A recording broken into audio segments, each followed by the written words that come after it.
لهوي، ده الحمد لله يا رب ان هي ما اتحققتش. يا نهار ابيض، ده انا كنت هروح ورا الشمس. نعمة ان انا انسان نضيف في وسط ناس ما يتقلعوش من الرجلين. دايما بتسمع في فيديوهات كتيرة قوي يقولك ارضى باللي يقسمه ليك ربنا، ارضى بالمكتوب، صح؟ فانت تيجي كده بينك وبين نفسك، يا عم ما انا راضي، يا عم الحمد لله مسلمها لربنا. بس تيجي كده ساعات تفكر بينك وبين نفسك تقول هو اللي ايده في الميه مش زي اللي ايده في النار، ما انا غصب عني برضو مش عارف ارضى، اعمل ايه غصب عني. فتلاقي نفسك انت بتقول راضي بلسانك مش بقلبك. طب هو الرضا بيجي للناس كده سهل كده من يوم وليله يصحى يلاقي نفسه يقول لك انا راضي؟ لا، انت كده هتبقى فاهم غلط. الرضا ده بيجي لشخص عانى وعافر وتعب وخد على دماغه واتبهدل من طوب الارض. ايه ده؟ ازاي يعني؟ مش يوم وليله كده يعني؟ لا طبعا.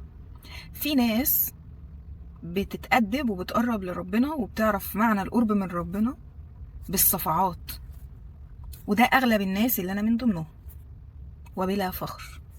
مفيش حد كده اتولد من بطن امه كده يقول لك انا راضي الحمد لله. موجوده بس مش اللي هو متأصلة قوي كده يعني، فاهمين؟ فعايزه اقول لك امتى هيجيلك الرضا ده؟ مش لما انا اجي اقول لك في الفيديو ارضى، لا لا لا، لما تمر بحاجات كتير قوي وانا هساعدك انك انت تفهمها عشان ترضى، ده هسهلها لك اكتر. لما تمر بحاجات صعبه كتير قوي في حياتك وتطلب من ناس كتير قوي يساعدوك، ما تلاقيش حد واقف جنبك.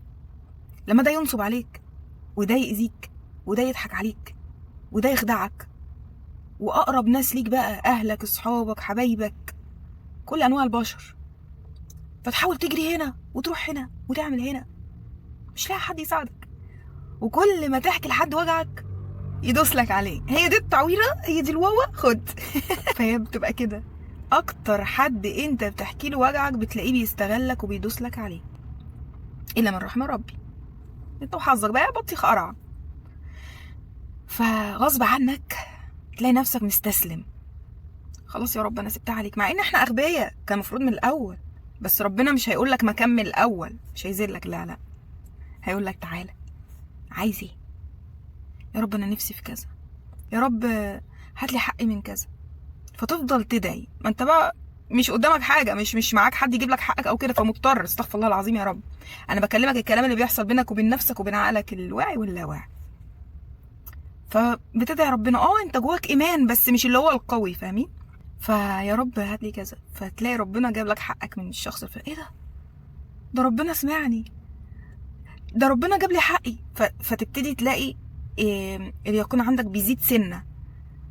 فيجي في موقف تاني تطلب من ربنا يا رب انا نفسي في كذا، فتلاقي ربنا جابها لك. ايه ده ربنا جاب لي اللي انا كان نفسي فيه من غير ما اطلب من فلان الفلاني.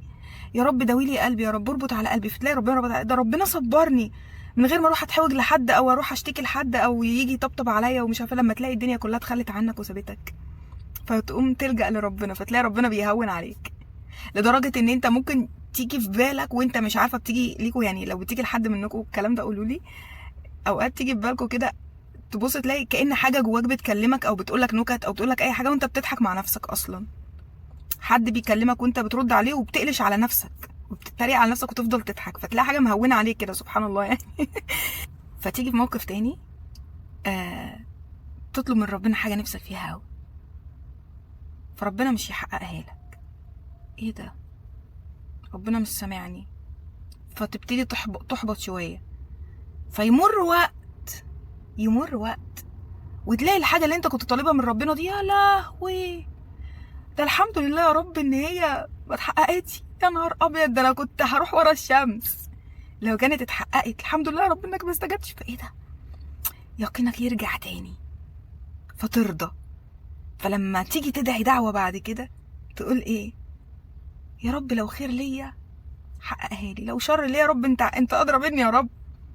فاهمين الموضوع بيوصل ازاي؟ بيوصل تدريجي، مش مره واحده، مش من يوم وليله يا رب انا رضيت فانا راضي. لا، انا كنت اكتر حد ما بيعجبوش حاجه على فكره، لدرجه ان ماما لما كانت تخيط لي مثلا حاجه من هدومي زمان، ابص الاقي خيط كده طالع، ايه ده شكلها وحش قوي انا مش عارفه البسها ومش عارفه.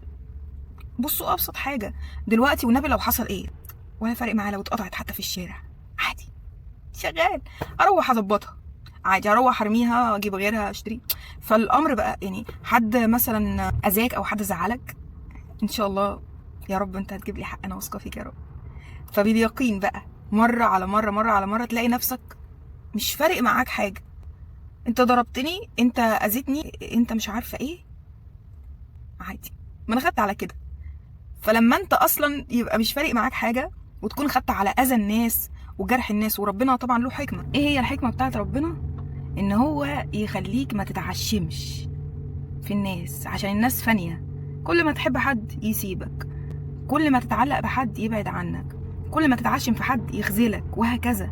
فتلاقي الدنيا مش دايما، فتتعلق باللي دايم اللي معاك بقى في كل مكان، ما بيتغيرش، ما بيقولكش عد الجمايل، ما بيقولكش كفايه طلبات انا زهقت منك، ما بيعاتبكش على غلطك لما تيجي تغلط ويقولك لا ما انت بعدت ما تجيليش تاني، وهكذا بقى وهكذا.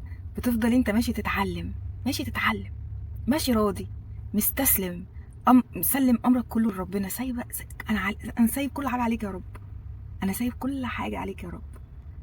فالرضا بيجيلك من كده.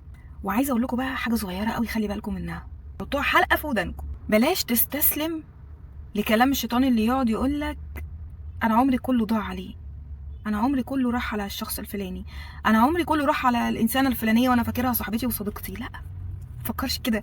الشيطان عايز يتملك منك ويخلي عندك طاقه سلبيه، فلما طاقتك تقل هيركبوك، فما توصلش للنقطه دي. طب اعمل ايه؟ ما انا فعلا عمري راح. لا، متفكرش كده. قول طول ما انا عايش بتعلم، طول ما انا عايش بتعلم، الحمد لله انا اكتسبت خبره. وما تنساش بقى حاجه، ما تنساش اللحظه اللي انت عشتها حلوه وقتها، كنت فرحان وقتها، خلاص انت عشت اللحظه واتبسطت، خلاص. ما تقولش بقى ده انا كنت واكل البلوزه بقى وكان مضحوك عليا ومش، لا يا عم، عشت يوم من الايام كنت مبسوط وبضحك وقضيت وقت جميل مع الناس دي، فخلاص الله يسهل لهم. وحشين الله يجحمهم. براحتك، حقك انك انت تحاسبن على الناس اللي اذوك، مفيش مشكله، بس ما تنساش اللحظه الحلوه اللي انت عشتها، عدت بحلوها ومرها بذكرياتها، افتكرتها حلو وما افتكرتها، المهم ان اتعاشت وعدت خلاص. مش احسن من انك انت تفضل عايش حياتك كلها هم وحزن ونكد وعياط وبكى. فعايزه انصحك نصيحه اخويه، دايما كده طول ما انت قاعد مع نفسك قول كده، كل ما تفتكر حاجه وحشه قول الحمد لله، ده قدر ومكتوب، ربنا كاتب لي ان انا اعيش التجربه دي واخد منها خبره. انت هتكمل بعد الخبره في حياتك اللي بعدها، هتكمل من بعد خبرتك، مش هترجع من الاول وجديد وتبدا وتتصفع من اول وجديد. انت فاهمني؟ بص لها بناحيه ايجابيه، ودي فعلا حقيقه، ده قدر وده مكتوب والحمد لله. بس عندي حاجات حلوه كتير، الحمد لله عندي صحتي، الحمد لله عندي جانب كويس في حياتي فيه كذا وكذا. بص على الحاجات الجميله اللي في حياتك، هتلاقي في حاجات حلوه كتير قوي قوي قوي.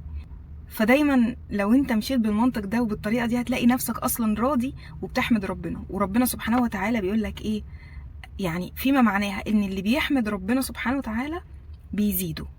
فانت دايما احمد ربنا واشكره سواء في السراء او الضراء، لان حتى الضراء اختبار ليك وفي ميزان حسناتك يوم القيامه. ويا بخت اللي يبقى له حسنات، يا بخت اللي يبقى ليه في الاخره مش عليه. تمام؟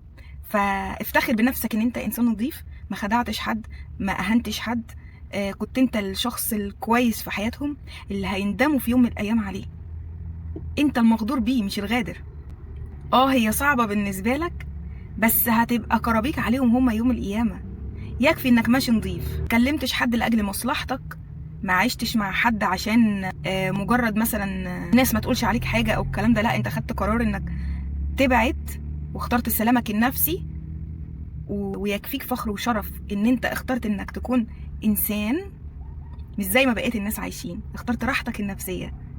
فالعوض ده بيجي من عند ربنا سبحانه وتعالى، وملكش دعوة بكلام الناس. كلام الناس لا بيودي ولا بيأخر.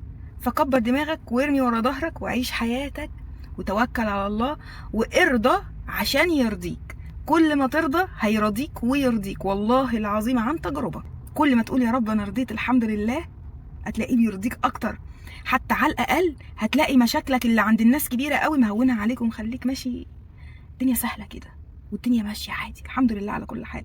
فاحمد ربنا، الحمد لله والشكر لك يا رب على نعمه ان انا انسان نظيف في وسط ناس ما يتقلعوش من الرجلين. مش هقول اكتر من كده. السلام عليكم. ارفع راسك فوق، انت نضيف.